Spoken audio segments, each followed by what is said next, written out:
Um, Now I'm trying pickled beets today.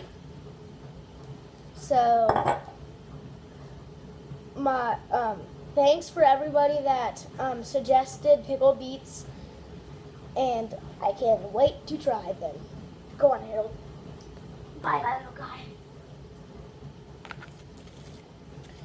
Now I'm getting to eat pickled beets. Here is a little sort of sample. Oh, and I love doing this, making a smiley face. Okay, now I will try pickled beets.